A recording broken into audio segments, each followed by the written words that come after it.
Настоящий холод – такова на сегодняшний день визитная карточка якутского туризма. Для того, чтобы испытать на себе низкие температуры, в Якутию приезжает все больше и больше желающих. Так в столицу на днях приехал американский фотограф и путешественник Джулиан Волдер. О том, как встречают иностранного гостя в условиях сурового севера. Сюжет нашего корреспондента Саргланы Неустроевой.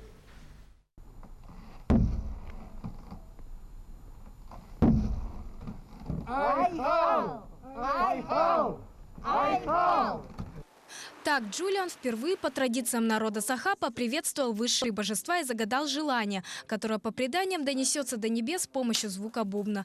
В Якутию фотограф приехал самостоятельно, узнав, насколько холодно здесь бывает зимой. Но несмотря на суровые морозы, путешественников встретили тепло. Джулиан уже успел попробовать местную кухню, побывать на ленских столбах, посетить крестьянский рынок и даже искупаться во время крещения.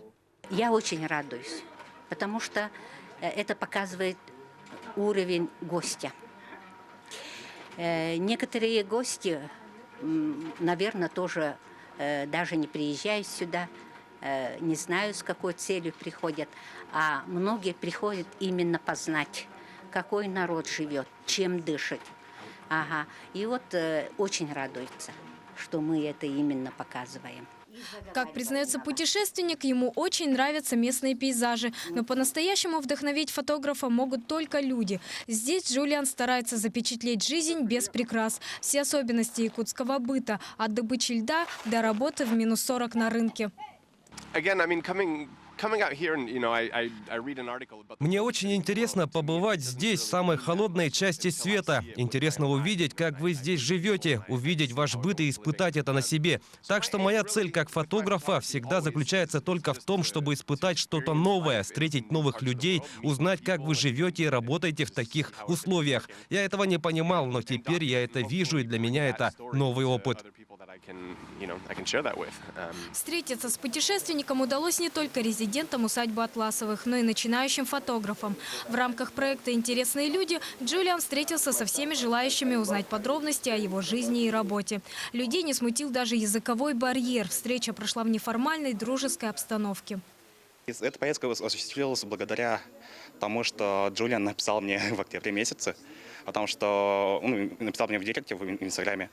И он написал, что он хочет посмотреть на Якутию и хочет посетить самый холодный уголок мира. Он очень рад, доволен этой поездкой. И он же успел поснимать, как люди... Вот, например, он снимал, когда мы ездили на Ленские столбы, он поснимал этих, как там говорят, хранителей Ленских столбов, работников. Потому что как они там живут, как они добывают лед, и как они растапливают печку. Он уже снял этот проект. Домой путешественник вернется уже в воскресенье. Якутия стала для него первым местом в России, где он побывал.